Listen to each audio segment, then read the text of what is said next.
45 wird jetzt zurückgeschossen. Und von jetzt ab wird Bombe mit Bombe vergolten.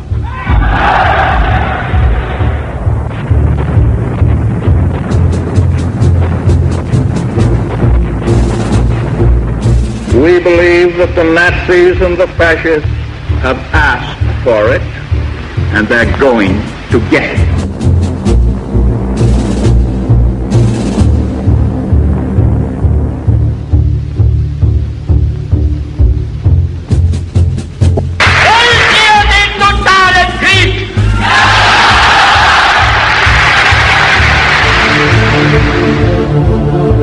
Los socios americanos de Hitler.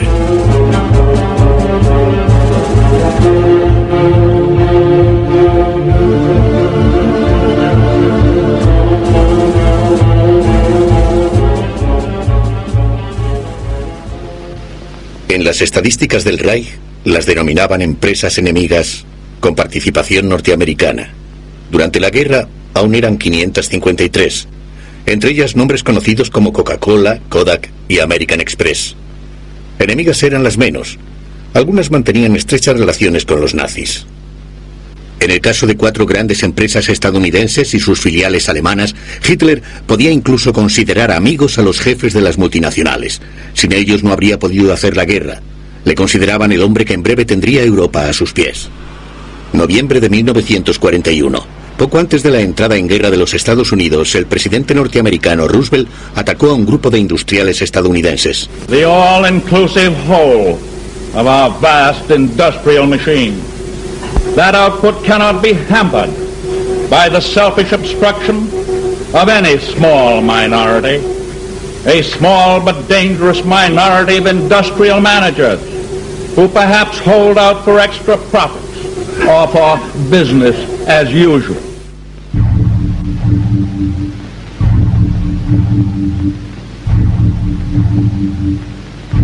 En la década de los años 30, Standard Oil, posteriormente Esso, era el mayor gigante del petróleo de los Estados Unidos.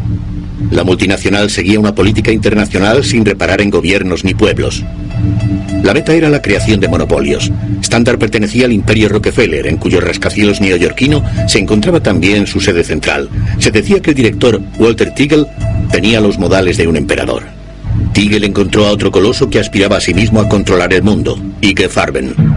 También en el gigante alemán de la química un hombre tomó el poder, Hermann Schmidt. Al principio era competidor de la Standard Oil. IG Farben había desarrollado el procedimiento para la fabricación de gasolina sintética. Aquel que poseyera la patente sería dueño del mercado mundial si se sufría una escasez de petróleo. También Standard Oil temía una situación así. Rápidamente llegó a un acuerdo con IG Farben. Los alemanes necesitaban la pericia de la Standard para la costosa producción del combustible sintético. Pero Hitler quiere la guerra. Por razones estratégicas necesita la gasolina sintética, cueste lo que cueste.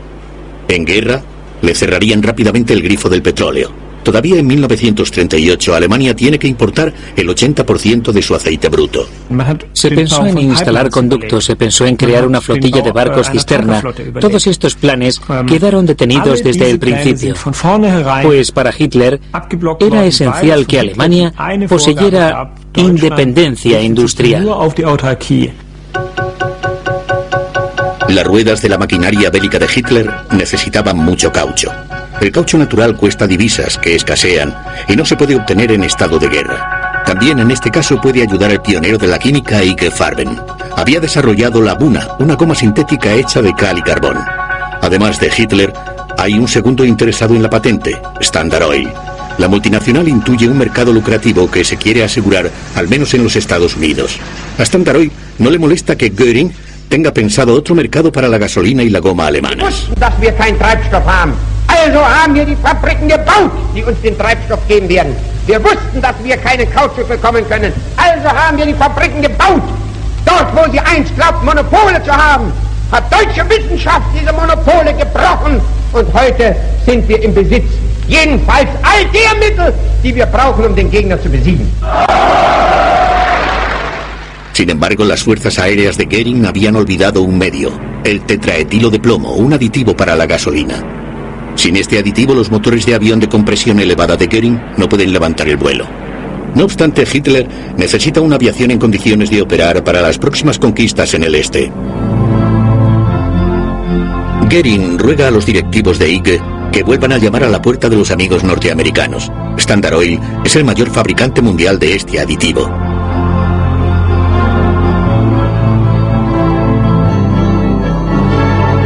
El director de la empresa, Walter Teagle, en Nueva York, y el director de IG Farben, Hermann Schmidt, en Berlín, habían decidido hacía tiempo la construcción de 2 fábricas de tetraetilo de plomo en Alemania.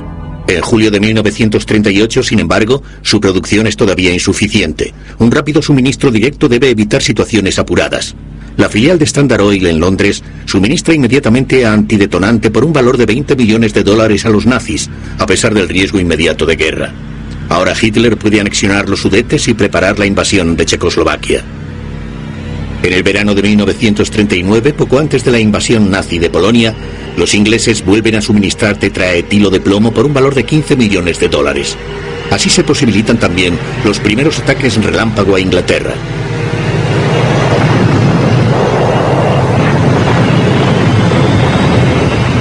La guerra aumenta la dependencia del petróleo de Hitler. La producción sintética en Alemania solo aporta la mitad de la cantidad necesaria. De nuevo se encuentra a merced de los amigos norteamericanos. Standard Oil posee casi la mitad de los campos petrolíferos rumanos de Ploesti. Se trata de la fuente de aceite bruto más importante de Alemania. Desconfiado como es, Hitler arrincona a los rumanos. Dejan de tener voz en la sociedad petrolífera rumano-americana de la que son socios y tienen que ceder a la Luftwaffe la protección de los campos petrolíferos. Sin embargo, Hitler aún necesita más. Por una correspondencia que se encuentra en el archivo militar de Friburgo, se demuestra que los nazis necesitaban sin falta lubricante de petróleo residual y que únicamente los Estados Unidos podían suministrarlo. El suministro era indispensable para la guerra y debía realizarse durante la misma. De hecho, los Estados Unidos suministraron este lubricante incluso estando en guerra, por lo que yo sé, en cantidad suficiente para todos los años de la guerra. El lubricante de petróleo residual es un valioso subproducto del petróleo que se necesita, por ejemplo, para motores de tanques. El Tercer Reich sigue necesitando gasolina y diésel de los Estados Unidos. Los barcos de los amigos norteamericanos toman petróleo en el Caribe. Los barcos cisterna suelen navegar bajo bandera panameña. En el Atlántico acechan buques de guerra británicos que intentan torpedear con un bloqueo naval el suministro de petróleo para Hitler. La Marina es, en mi opinión, un caso especial, pues hicieron negocios directamente con los Estados Unidos y con los países caribeños. Se pueden demostrar negocios directos, no por medio de facturas, pero sí con notas de actas, en donde se ve claramente que se inician los tratos, que se sabe también que son negocios germano-estadounidenses. Asimismo, que se paga también con divisas en curso, que los precios suben durante la guerra y que todo estaba autorizado por las altas instancias. Por un combustible diésel de alta calidad, el general en jefe de la Marina puede exigir $500.000 de divisas que escasean. Hitler quiere dominar el Atlántico con sus submarinos. También para los suministros de diésel puede contar con la ayuda de sus amigos estadounidenses. Además de Standard Oil, se trata principalmente de Texaco, del amigo de Hitler, Torkil Riva, un norteamericano de origen noruego, que también tiene relaciones con el servicio secreto alemán, cuyos hombres de confianza elogian a Riva. Se certifica que es pro-alemán y se le clasifica como sincero admirador del Führer.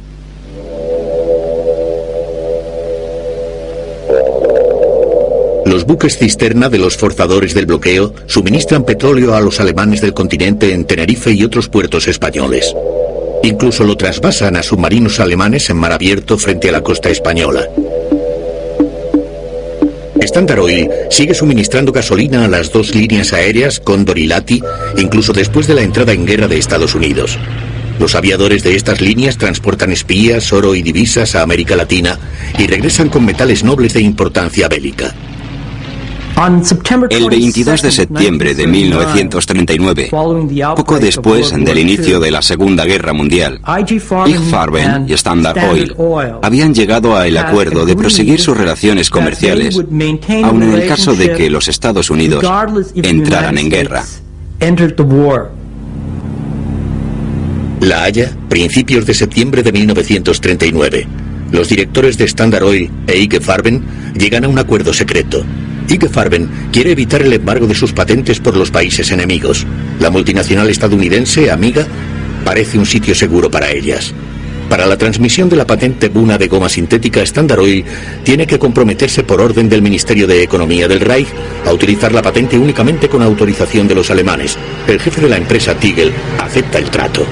El ataque de los japoneses a Pearl Harbor desencadena la guerra en el Pacífico.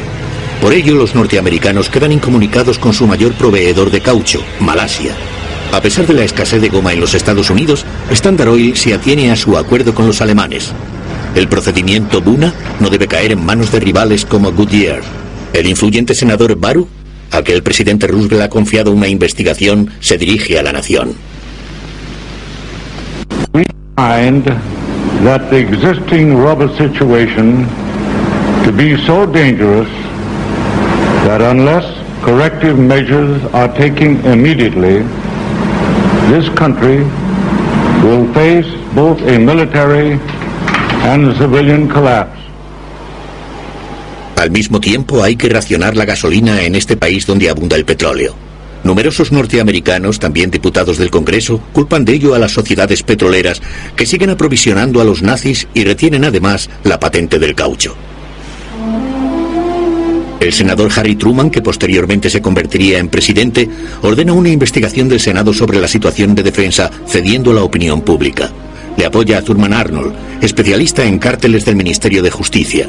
A Arnold le molestaban hacía tiempo Standard Oil y sus poderosos jefes, entre ellos Tigel. Ya antes había intentado inútilmente imponer una multa de $50.000 a la multinacional por sus negocios con el enemigo. Con una mención de su importancia para los Estados Unidos en guerra, los directores habían conseguido rebajar el importe a $1.000. En la sesión del Senado, Arnold acusa a Standard Oil de una conspiración prolongada a favor de los nazis por seguir reteniendo la patente del caucho. En una posterior conferencia de prensa, Truman habla de traición.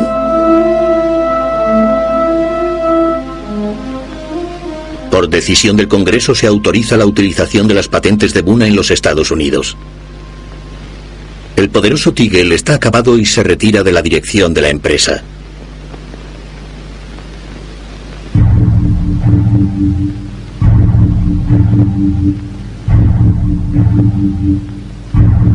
El Führer y el Opel Blitz eran camaradas inseparables. Hitler y sus soldados lo utilizaron para el avance y después también para la retirada. Hitler era el espíritu de Opel. Lo que esto debía significar estaba claro: rendimiento, orden, fidelidad. Ya a principios de la década de los años 30, Opel, filial de la multinacional estadounidense General Motors, comienza a fabricar camiones militares. Al principio, sin embargo, en 1935, Hitler no habla de guerra, quiere el coche del pueblo. Die Ausstellung war beherrscht von dem Willen des Führers. Schafft den deutschen Volkswagen. Opel cree tenerlo ya con el P4, el coche pequeño más económico de su época. La empresa quiere el encargo, pero no lo consigue. Hitler quiere un vehículo de uso también militar, que los camaradas del pueblo puedan pagar para sus excursiones por Europa. En un principio, el coche cubo se convierte en el modelo de coche del pueblo más corriente.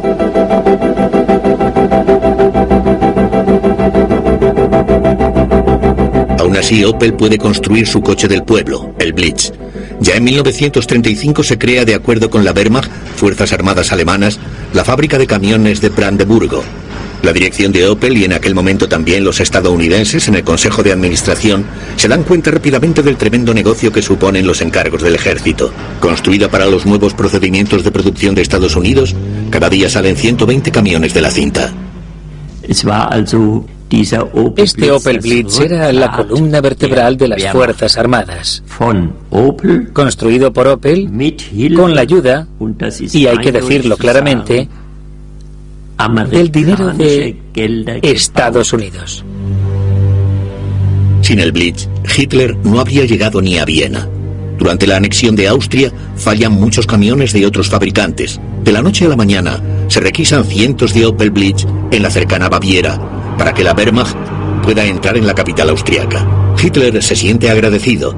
Realiza una visita personal a la fábrica de Brandeburgo y encarga otros 2.000 Opel Blitz.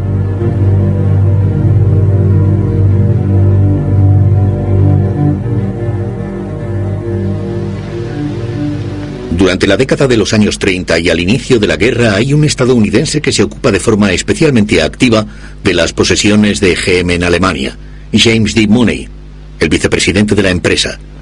Por sus esfuerzos para la conversión de Opel en importante fábrica de armamento, Hitler le confiere en 1938 la Orden del Águila, la mayor distinción del partido para extranjeros. El Opel Blitz pasa las pruebas de fuego donde quiere que se lo utilice, en las conquistas del Este, la anexión de los Sudetes y la invasión de Checoslovaquia, pero también en las campañas relámpago hacia el oeste. En pocas semanas quedan sometidas Holanda, Bélgica y Francia.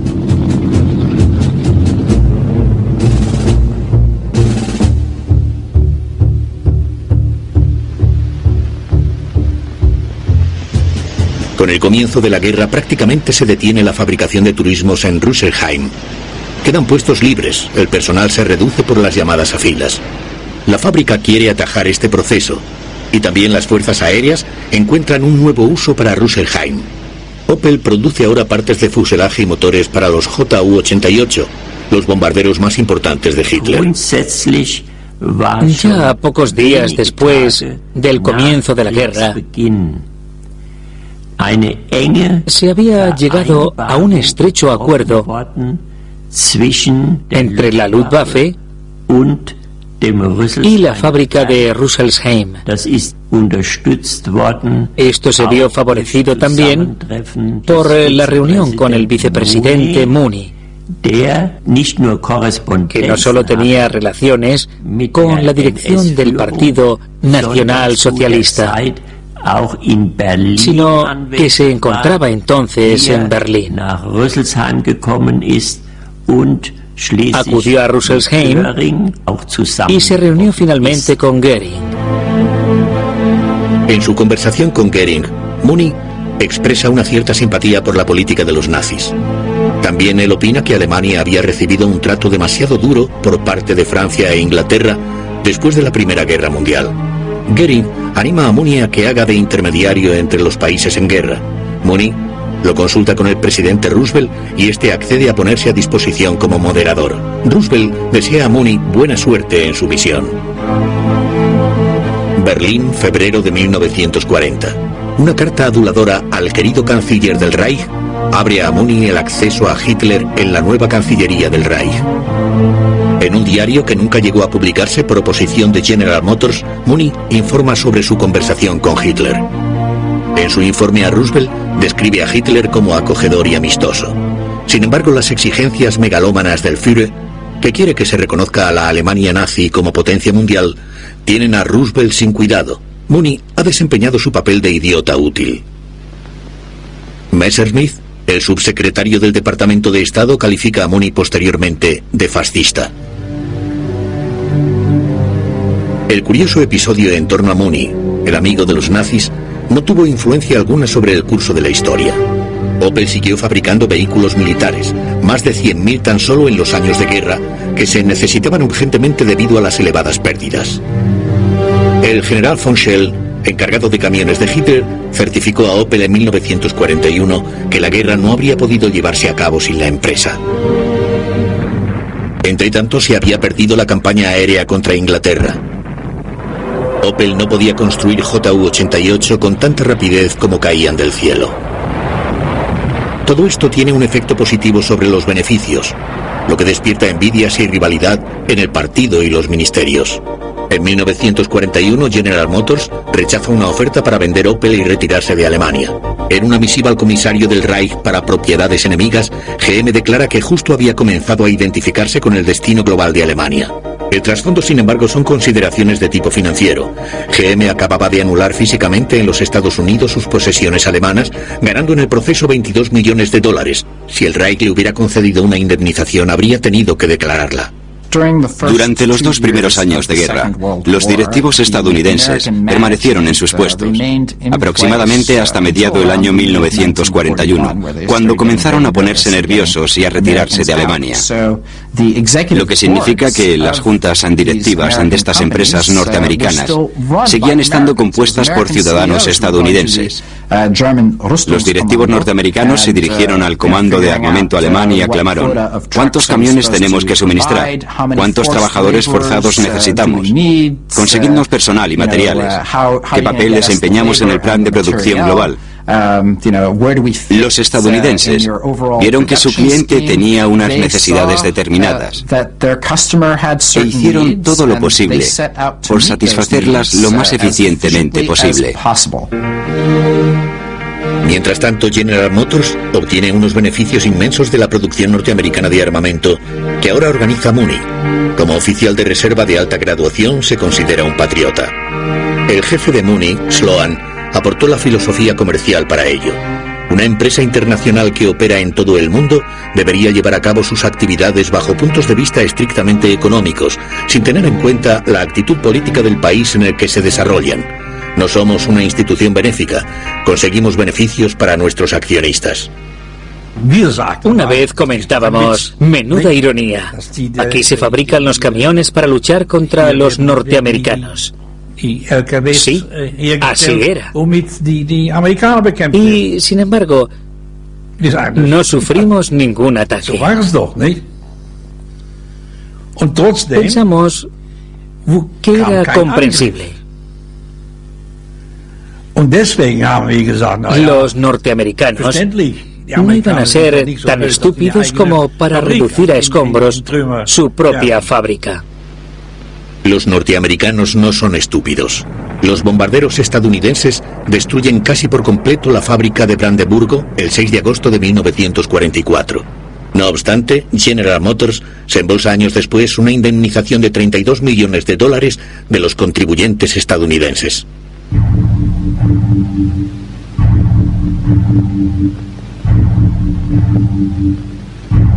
En 1921 se publicó la traducción alemana del libro de Henry Ford, El judío internacional. Entre Henry Ford, el legendario fabricante de automóviles, y Adolf Hitler, existía ya tempranamente una afinidad espiritual, el antisemitismo. El libro de Ford reforzó el odio que sentía Hitler hacia los judíos y le sirvió de modelo para el escrito difamatorio Mi lucha. Los líderes industriales estadounidenses consideraban a Hitler y a las dictaduras fascistas europeas como una posible solución a los problemas que tenían con los movimientos obreros y los sindicatos. En opinión de Ford, los sindicatos eran obra del diablo. El brutal proceder de Hitler contra los sindicatos agradó a Ford, que mantenía guardias armados en sus fábricas. Ya antes de la toma de poder, apoyaba económicamente a Hitler. Un retrato del benefactor colgaba en la sede muniquesa del Partido Nacional Socialista Obrero Alemán. En lo que respecta a Henry Ford, en aquel entonces se le consideraba la inspiración de Hitler. Pero fue mucho más que eso. Henry Ford era casi el dios de la producción en masa. O quizá debería decir su papa. Miles de personas le escribían diariamente: es usted el mayor héroe. Ha introducido el sistema de producción que ha engrandecido tanto a Estados Unidos. El Fordismo se convirtió en la ideología de la clase industrial alemana. Todo debía realizarse según el ejemplo de Henry Ford. Detroit sigue siendo la patria de Ford. En las fábricas en la calle Piquet, actualmente ruinas industriales, se encontraban en otro tiempo las cadenas de montaje de las que salía el famoso Tin Lizzie de Ford, el primer automóvil popular y barato producido en masa. Colonia 1930. Henry Ford coloca personalmente la primera piedra de su propia fábrica en Alemania. Los negocios no marchan bien al principio, sus coches son demasiado caros y sufren el rechazo que muchos alemanes sienten por los artículos de fabricación extranjera. Wer sich als durchschnittlicher deutscher Kraftwagenbesitzer heute einen ausländischen Wagen kauft, kann nicht darauf hinweisen, dass ihn dessen bessere Qualität dazu bewogen hätte. Denn hier sind unsere deutschen Automobile zurzeit von ausländischen nicht mehr zu schlagen. A principios de la década de los años 30, las fábricas de Ford no funcionan a pleno rendimiento. Colonia y Detroit, donde Edsel, el hijo de Henry Ford, ha asumido la dirección, buscan una salida. En un escrito confidencial a Edsel, Colonia indica que en Alemania se está desarrollando una economía de guerra, en la que los encargos del gobierno se vuelven cada vez más importantes. Los estadounidenses no lo consideran un problema. Venden sus 8 cilindros como motor para un vehículo todoterreno militar. ha comenzado la adaptación de las fábricas Ford. Detroit acepta también la siguiente condición: los fabricantes extranjeros de automóviles ya no reciben caucho para las llantas y tampoco divisas para la importación. Tienen que conseguir la goma por trueque y ceder el 25% de ella para fines armamentísticos. El camarada Hitler se muestra agradecido. Por fin los coches de Ford fabricados en Colonia pueden llevar el sello de calidad de producto alemán. Los negocios con el gobierno se animan. En 1938 Ford y Opel se incluyen en la planificación de las Fuerzas Armadas, que necesitan rápidamente 100.000 camiones, entre ellos también vehículos pesados de 3 ejes y otros accionados por cadena. Los nazis tienen incluso mucha prisa. Quieren recibir en 1938 inmediatamente 1.000 camiones de Ford. Los de Colonia no pueden entregarlos tan rápido. Los estadounidenses ofrecen rápidamente su ayuda. Por lo que se ve, no les parece indebido. Los motores, chasis y cabinas de los camiones importados en octubre de Detroit se montan clandestinamente por la noche en Colonia y la Wehrmacht los recoge al amanecer.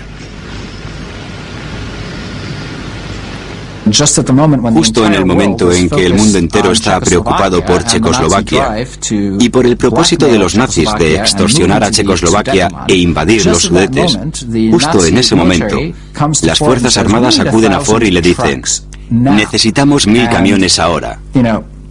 Y yo pregunto, ¿parece plausible que Ford no supiera para qué se iban a emplear estos 1.000 camiones? El encargo no era un secreto para Ford. Los nazis habían pagado parte del suministro incluso con los escasos dólares. No obstante, Ford no lo reconoció hasta después de décadas. Hitler ya había distinguido anteriormente a Henry Ford con la Orden del Águila por su excelente colaboración. Ford permite que el vicecónsul alemán en Detroit fije la condecoración en su solapa a finales de 1938. También Ford demuestra ahora su reconocimiento por los buenos negocios. En el 50 cumpleaños de Hitler, el 20 de abril de 1939, la empresa transfiere 35.000 marcos del Reich a la Fundación para Donativos AH. En los primeros años de la guerra, la producción de camiones aumenta enormemente. No se sabe que Ford haya protestado por ello.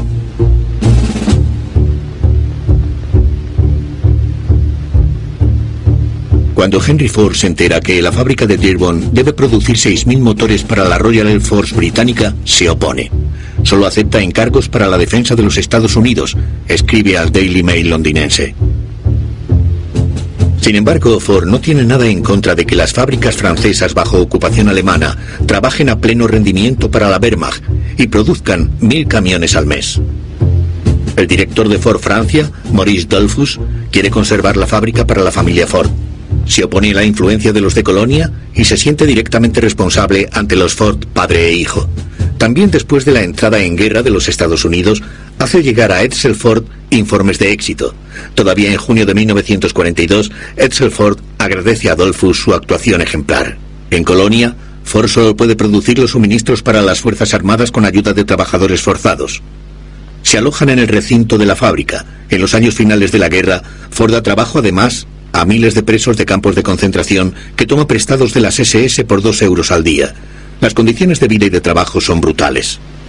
En la fábrica había policías.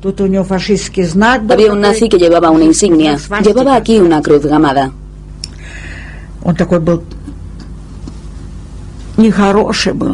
Era cruel, repugnante. Nos odiaba a nosotros, los rusos. Cerdos rusos, cerdos rusos. Así nos insultaba siempre. Una vez me pegaron cuando realizaba el turno de noche por llegar 2 minutos tarde. Aquel nazi tiró a mi amiga durante el trabajo por una escalera de hierro. Ella perdió el conocimiento. Un golpe en la cabeza no era nada. Para ellos no éramos personas. Desde que los Estados Unidos han entrado en guerra, Ford se ha convertido en un ardiente patriota. Ahora sus fábricas producen aviones, camiones, tanques y barcos para la victoria de Norteamérica. En Colonia, Ford fabrica hasta el final de la guerra 78.000 camiones militares y 14.000 vehículos accionados por cadena. Colonia está siendo bombardeada desde 1942 por los aliados y queda casi completamente destruida. La fábrica de Ford es respetada hasta finales de 1944 y luego sufre pocos daños. En 1965, Ford exige a una comisión gubernamental norteamericana $7 millones por daños de guerra. La comisión reduce la cifra a $500,000 debido a métodos dudosos de cálculo de la empresa.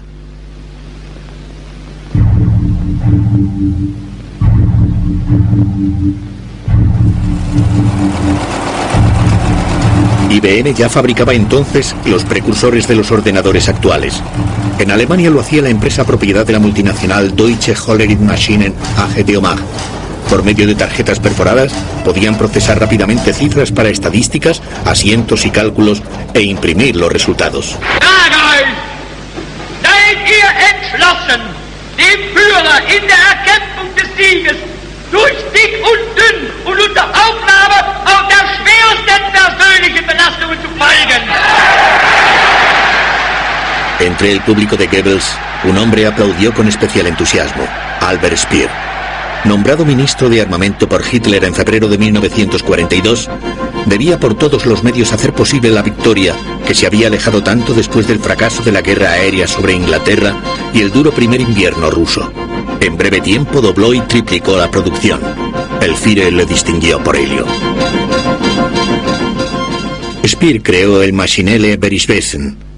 No tenía muy buena opinión de la burocracia, pero sí de la organización. El MB era un sistema de control y gobierno de la industria, las fuerzas bélicas y la administración que solo podía funcionar con ayuda de las máquinas de Hollerith. El MB proporcionaba a Speer cada mes un resumen exacto del estado de la economía y le permitía reaccionar inmediatamente. Era su arma de gobierno. El informe rápido mensual sobre la producción de guerra, realizado con tarjetas perforadas, era un asunto secreto del Reich y se limitaba a 12 ejemplares.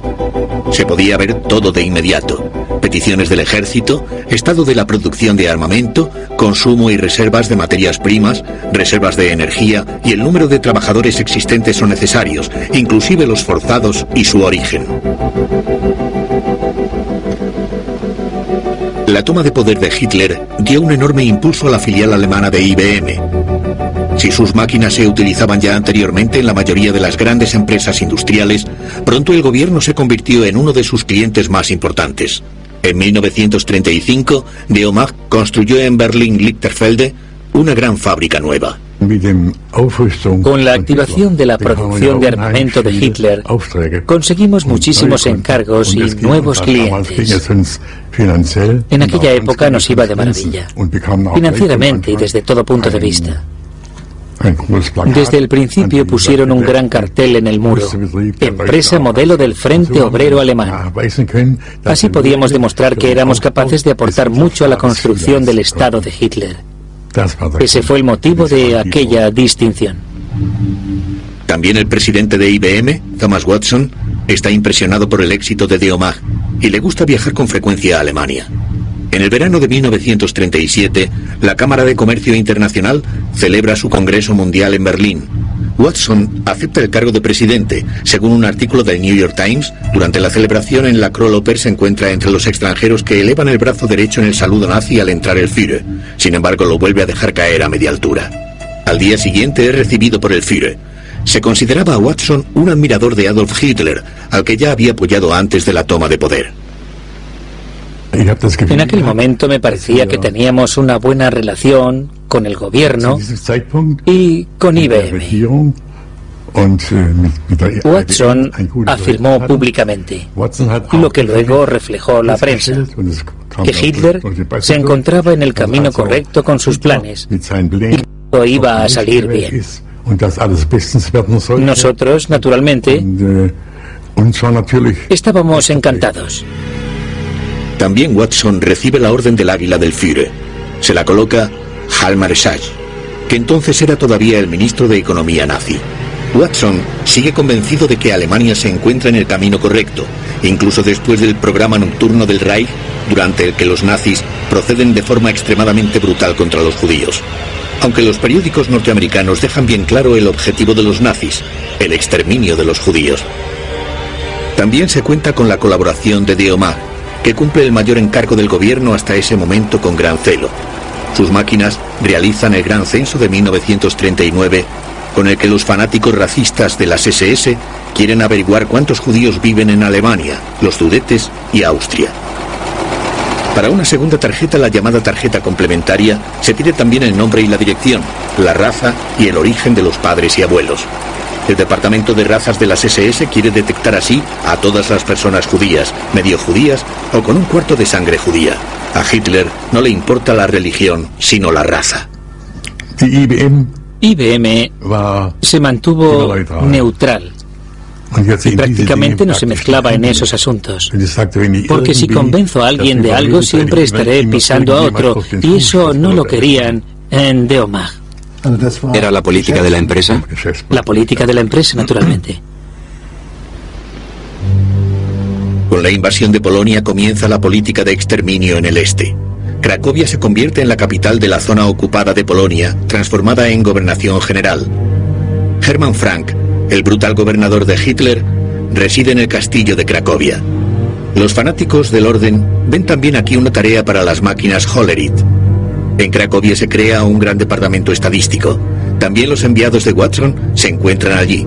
La representación de IBM en Cracovia cambia de nombre a Watson Business Machines. Con la ayuda de las tarjetas perforadas, se quieren obtener datos económicos y registrar a los polacos como trabajadores forzados. Sin embargo, la caótica administración nazi solo cumple parcialmente este objetivo. La exterminación de los judíos ya se había iniciado anteriormente con la ayuda de antiguos censos. Las diferentes sedes de Maschinelles Veritwesen en Polonia, Austria, Francia, etc., tenían todas empleados o directores de IBM, es decir, nuestros hombres, que habían sido transportados allí y participaban en los trabajos. 1943. La escasez de mano de obra retrasa la producción de guerra. El ministro de Armamento Speer quiere movilizar las últimas reservas. Hay que seleccionar de forma dirigida los presos en campos de concentración según su profesión y distribuirlos en el Reich para trabajar. En los campos de concentración se crean departamentos de registro Hollerith. El departamento de Hollerith en el campo de concentración de Stutthof era el número 12 y yo organizaba el grupo de escribientes, unos 14 o 16, que rellenaban todas las fichas de los presos. Lo más importante era indicar la profesión. Las profesiones eran muy importantes para la producción. Los datos de los presos se pasaban a tarjetas Hollerith en la central berlinesa de las SS. Cada campo de concentración tenía un código numérico propio que formaba parte también del número de preso. Se calcula que se registró más de 1 millón de presos como trabajadores forzados. La mayor parte de las tarjetas de presos se destruyó. Aproximadamente 140.000 se encuentran todavía en el Archivo Federal de Berlín-Hofgarten. No está claro hasta qué punto se empleó el sistema Hollerith en los campos de exterminio. No obstante, IG Farben encargó máquinas Hollerith para su fábrica en el campo de exterminio Auschwitz-Monowitz. Como se reciben cada vez más noticias sobre los crímenes nazis, en el verano de 1940, Watson devuelve la condecoración de Hitler. Su reputación en los Estados Unidos le importa más que los interminables discursos de odio del periódico Volkische Beobachter. Watson parece haber caído en desgracia, lo que aprovecha su socio alemán Wilhelm Heidegger, que posee junto con otros dos el 15% de la empresa para marginar a los norteamericanos.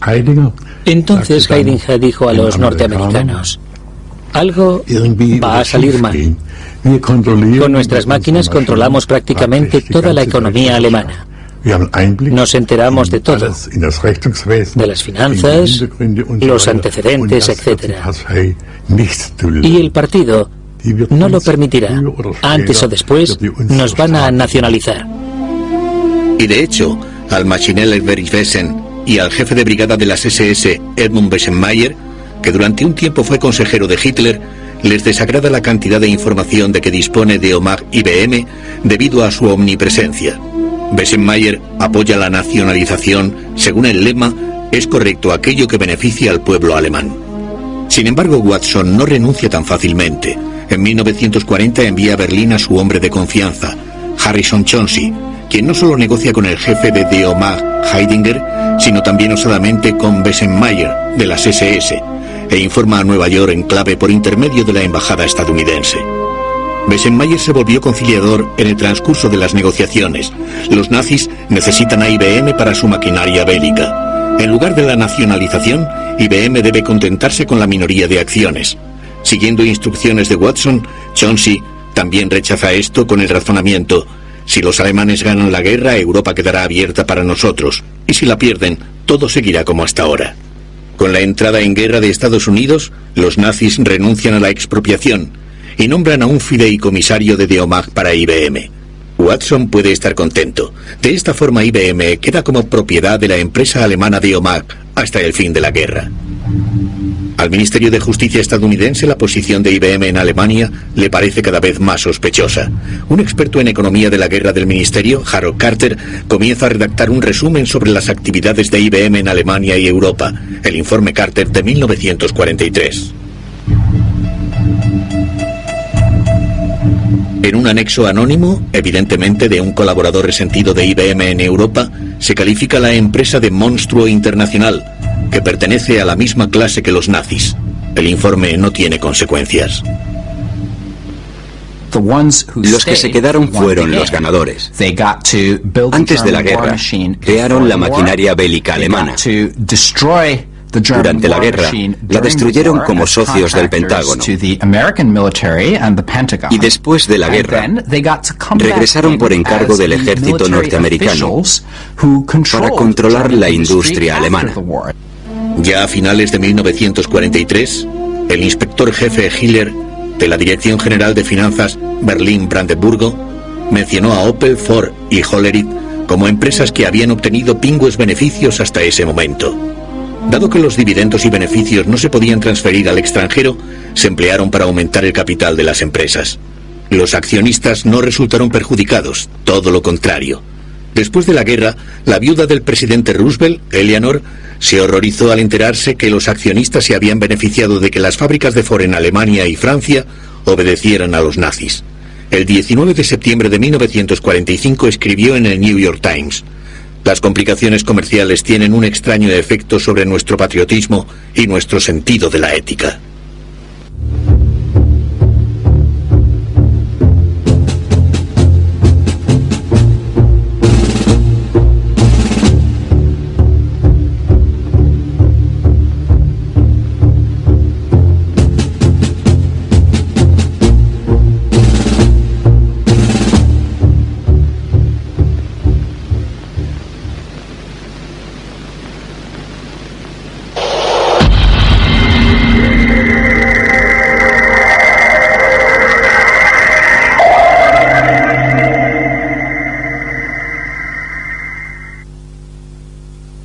Y la goma alemana. Wir wussten, dass wir keinen Treibstoff haben.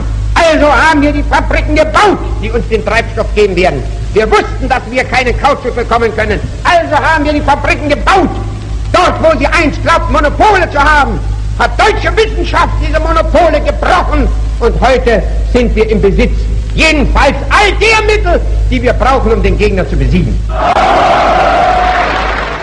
Sin embargo, las fuerzas aéreas de Goering habían olvidado un medio: el tetraetilo de plomo, un aditivo para la gasolina. Sin este aditivo, los motores de avión de compresión elevada de Goering no pueden levantar el vuelo. No obstante, Hitler necesita una aviación en condiciones de operar para las próximas conquistas en el este.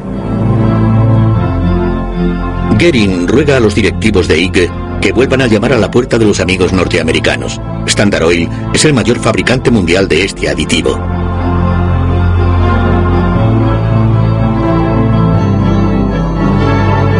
El director de la empresa, Walter Teagle, en Nueva York, y el director de IG Farben, Hermann Schmidt, en Berlín, habían decidido hacía tiempo la construcción de 2 fábricas de tetraetilo de plomo en Alemania.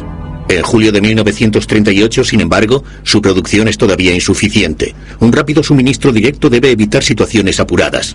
La filial de Standard Oil en Londres suministra inmediatamente antidetonante por un valor de $20 millones a los nazis, a pesar del riesgo inmediato de guerra.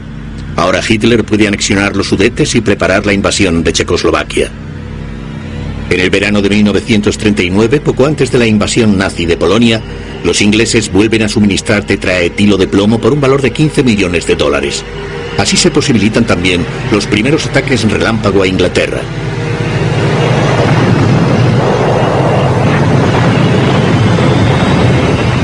La guerra aumenta la dependencia del petróleo de Hitler. La producción sintética en Alemania solo aporta la mitad de la cantidad necesaria. De nuevo se encuentra a merced de los amigos norteamericanos. Standard Oil posee casi la mitad de los campos petrolíferos rumanos de Ploesti. Se trata de la fuente de aceite bruto más importante de Alemania. Desconfiado como es, Hitler arrincona a los rumanos. Dejan de tener voz en la sociedad petrolífera rumano-americana de la que son socios y tienen que ceder a la Luftwaffe la protección de los campos petrolíferos. Sin embargo, Hitler aún necesita más. Por una correspondencia que se encuentra en el archivo militar de Friburgo, se demuestra que los nazis necesitaban sin falta lubricante de petróleo residual y que únicamente los Estados Unidos podían suministrarlo. El suministro era indispensable para la guerra y debía realizarse durante la misma. De hecho, los Estados Unidos suministraron este lubricante incluso estando en guerra, por lo que yo sé, en cantidad suficiente para todos los años de la guerra.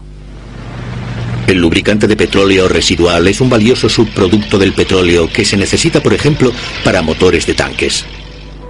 El Tercer Reich sigue necesitando gasolina y diésel de los Estados Unidos. Los barcos de los amigos norteamericanos toman petróleo en el Caribe. Los barcos cisterna suelen navegar bajo bandera panameña. En el Atlántico acechan buques de guerra británicos que intentan torpedear con un bloqueo naval el suministro de petróleo para Hitler. La Marina es, en mi opinión, un caso especial, pues hicieron negocios directamente con los Estados Unidos y con los países caribeños.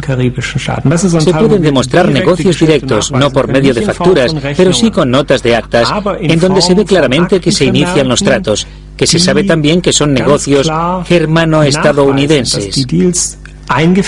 Asimismo, que se paga también con divisas en curso, que los precios suben durante la guerra y que todo estaba autorizado por las altas instancias. Por un combustible diésel de alta calidad, el general en jefe de la Marina puede exigir $500.000 de divisas que escasean. Hitler quiere dominar el Atlántico con sus submarinos. También para los suministros de diésel puede contar con la ayuda de sus amigos estadounidenses. Además de Standard Oil, se trata principalmente de Texaco, del amigo de Hitler, Torkil Riva, un norteamericano de origen noruego, que también tiene relaciones con el servicio secreto alemán, cuyos hombres de confianza elogian a Riva. Se certifica que es pro-alemán y se le clasifica como sincero admirador del Führer.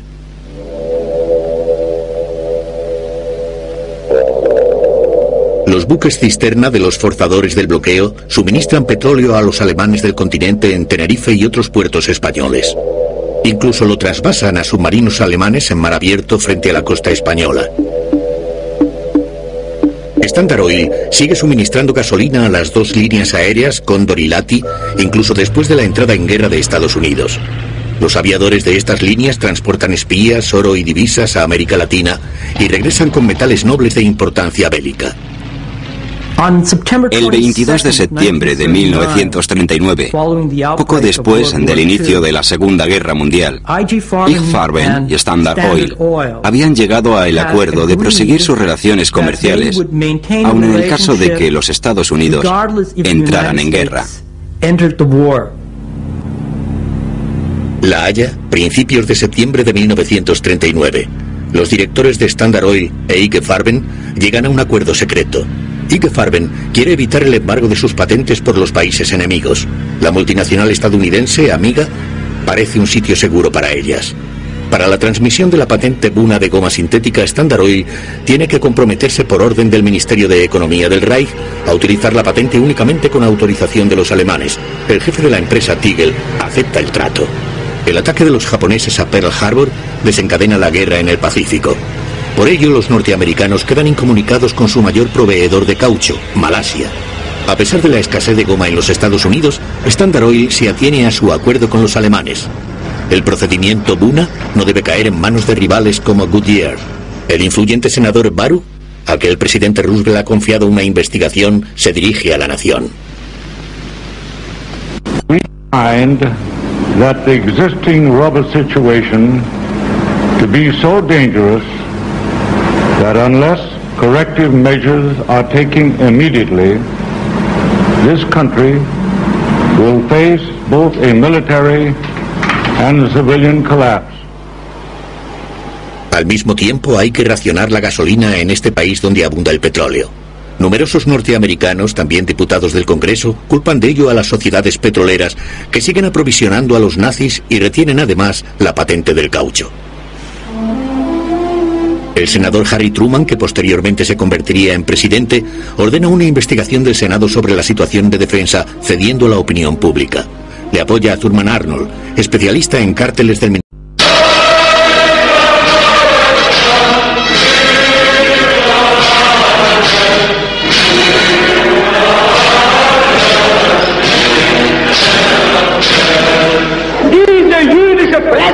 Frechheit hat länger gelebt, als sie in Zukunft noch leben wird.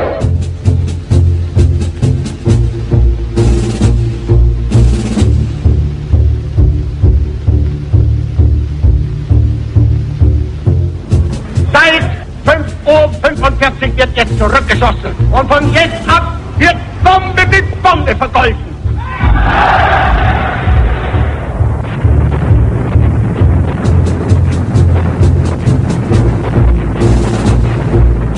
We believe that the Nazis and the fascists have asked for it, and they're going to get it.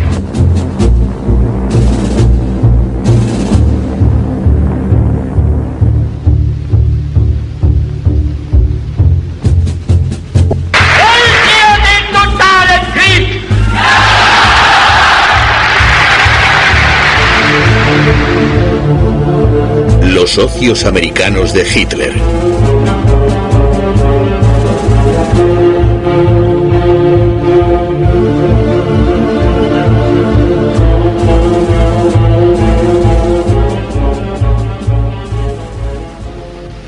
En las estadísticas del Reich las denominaban empresas enemigas con participación norteamericana.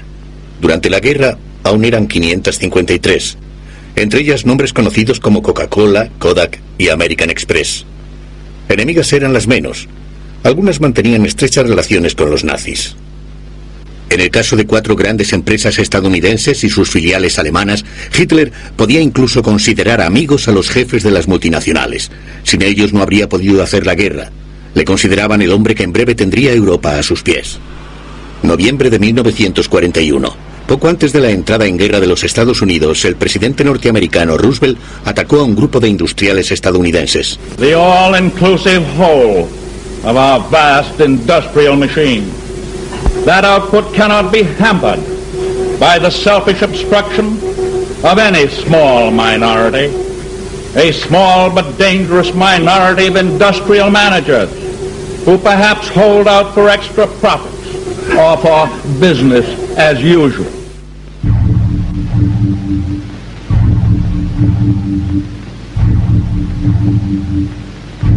En la década de los años 30, Standard Oil, posteriormente Esso, era el mayor gigante del petróleo de los Estados Unidos. La multinacional seguía una política internacional sin reparar en gobiernos ni pueblos. La meta era la creación de monopolios. Standard pertenecía al imperio Rockefeller, en cuyo rascacielos neoyorquino se encontraba también su sede central. Se decía que el director, Walter Teagle, tenía los modales de un emperador. Teagle encontró a otro coloso que aspiraba a sí mismo a controlar el mundo, IG Farben. También en el gigante alemán de la química un hombre tomó el poder, Hermann Schmidt. Al principio era competidor de la Standard Oil. IG Farben había desarrollado el procedimiento para la fabricación de gasolina sintética.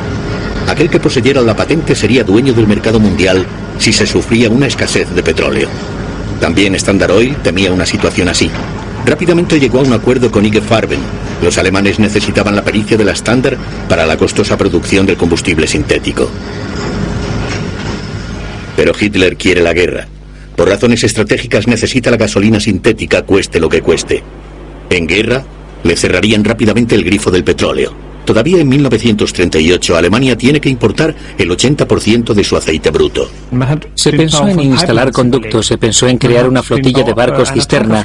Todos estos planes quedaron detenidos desde el principio. Pues para Hitler era esencial que Alemania poseyera independencia industrial. Las ruedas de la maquinaria bélica de Hitler necesitaban mucho caucho.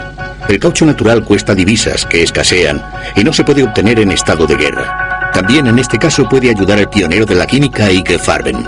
Había desarrollado la Buna, una goma sintética hecha de cal y carbón. Además de Hitler, hay un segundo interesado en la patente, Standard Oil. La multinacional intuye un mercado lucrativo que se quiere asegurar, al menos en los Estados Unidos. A Standard Oil no le molesta que Göring tenga pensado otro mercado para la gasolina.